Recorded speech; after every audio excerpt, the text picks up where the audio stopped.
Famine has been defined as a state of extreme hunger suffered by a people due to the failure of a normal food supply.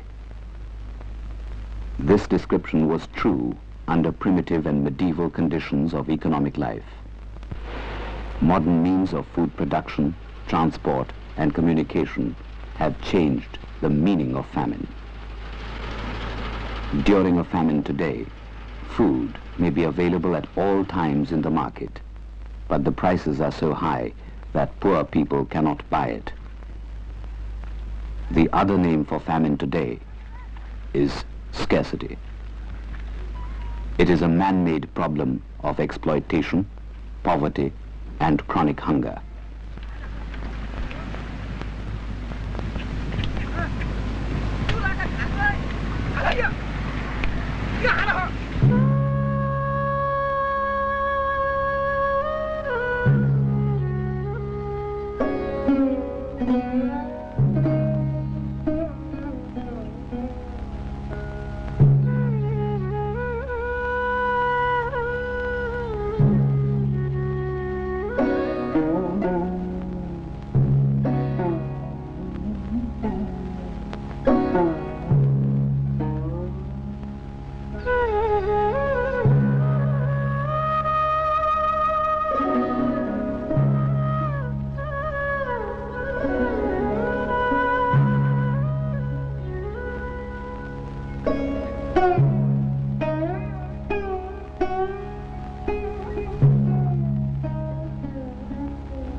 In the last 28 years, since the coming of independence in 1947, the complexion of the food problem has changed. But the basic issue of the failure of supply to keep pace with the growing demand for food almost remains the same. The possibility of death due to starvation is remote under the present conditions. But the high price of food grains and the heavy cost involved in the import of additional food have become matters of grave national concern.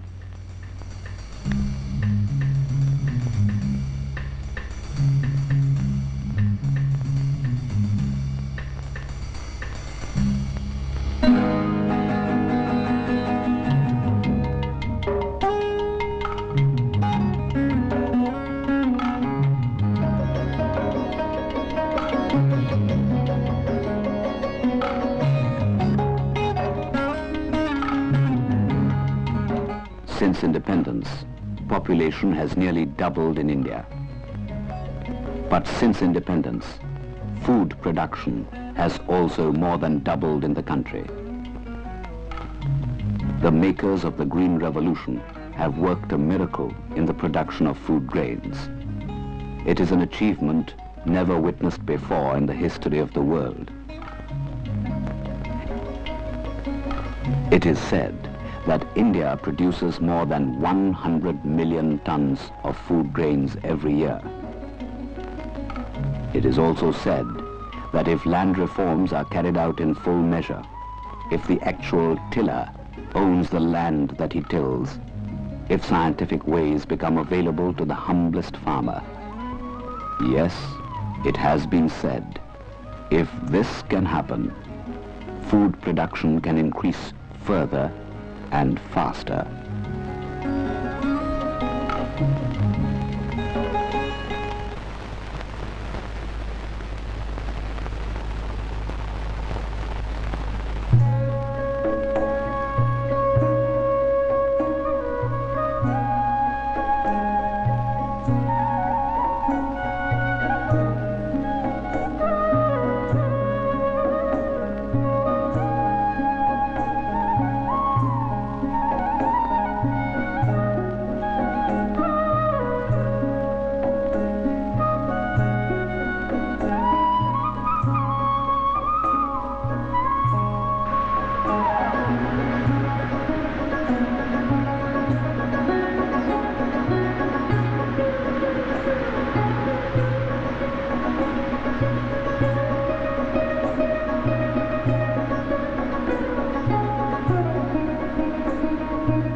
Chanakya, one of the greatest Indian administrators, has said in his book, The Arthashastra, "Take away the land from those who do not work on it, and give it to those who till it, so as no one shall become rich on the labor of others." Centuries later, Jawaharlal Nehru said, "Agriculture cannot wait." Jawaharlal called on the nation to come to the aid of those who toil in the fields round the clock to grow more food. At one time, Indian agriculture was called a gamble in the rains. No rain, drought. More rain, flood. The farmer's fate was tied to the moods of nature. But independence and science have changed the face of this problem.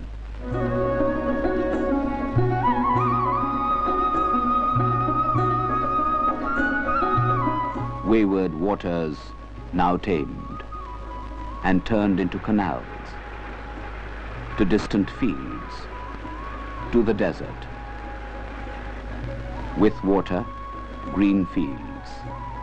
With water, a new way of life.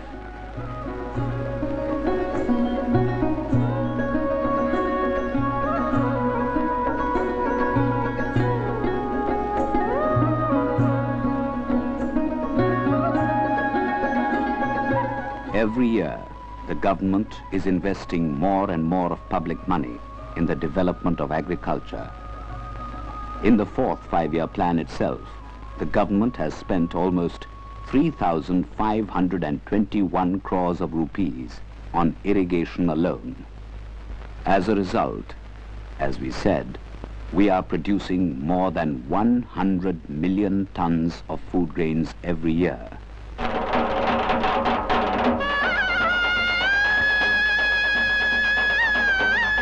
India is a vast country, a subcontinent. There are about 550 million people to feed. The average person does not need more than 12 kilograms of food every month. The total consumption at this rate cannot exceed more than 80 million tons. But, as we said, we produce at least 100 million tons of food grains every year. This means that there must be a surplus of almost 20 million tons. Yet, over and above this, we import about 4.5 million tons of food grains, costing us about 250 crores of rupees in foreign exchange. Where then is all this surplus food? Has hoarding and black marketing become a way of life? Who then is the hoarder? The big farmer? The grain trader? The rich consumer?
Jeena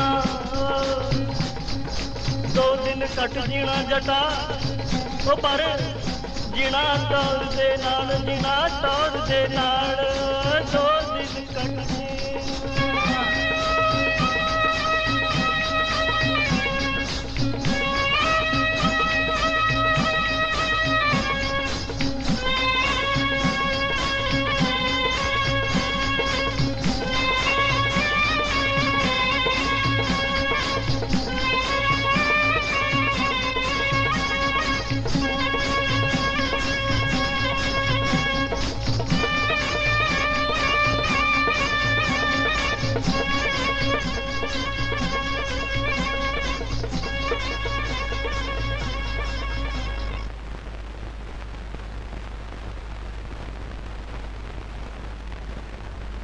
We produce more than 100 million tons of food grains every year. We do not need more than 80 million tons to feed our people. Yet the shadow of a man-made scarcity, a kind of famine. Behind the breadline, a constant fight against the hoarder, against the black-marketeer, against the traders profiteering in human hunger. Behind the breadline, a never-ending battle to reach food grains from one part of the country to another. A struggle to fight the vested interests who want to paralyze the movement of food by strikes and create more scarcity. If the hoarder and the black-marketeer are eliminated, the nation would not need to spend 250 crores of rupees in foreign exchange to import food grains.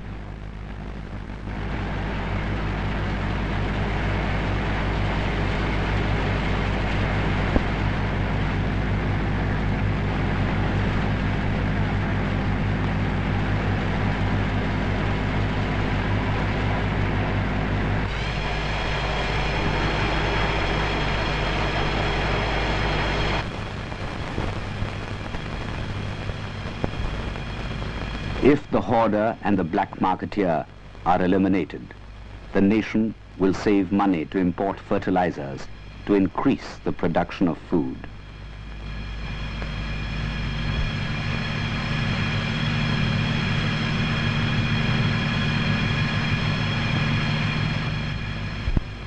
If the hoarder and the black-marketeer are eliminated, the nation will save money to buy oil to keep the tractors and the tube wells and many other things running.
Since the man-made famine of Bengal in 1943, there has been a continuous increase in the prices of rice and wheat.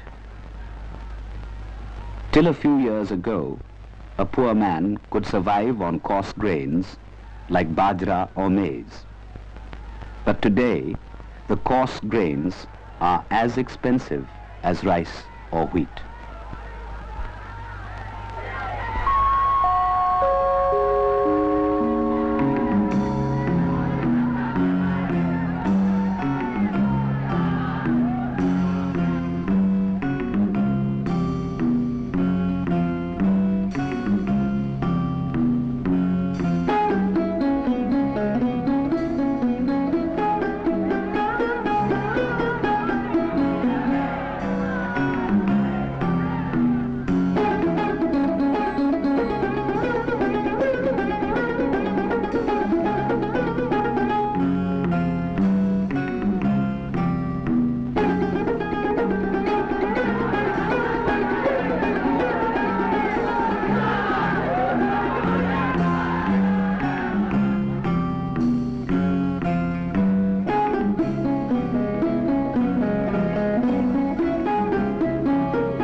It has been said that the production of food, instead of filling the stomachs of the hungry masses, has filled the coffers of the hoarders and the black-marketeers.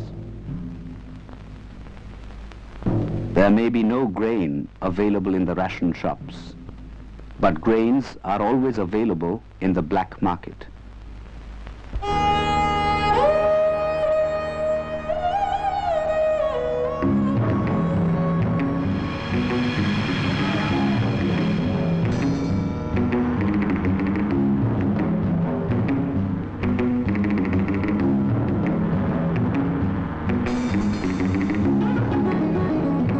Can the government alone combat this situation? Who then is responsible for this paradox, this shortage amidst plenty? This is the question behind the breadline.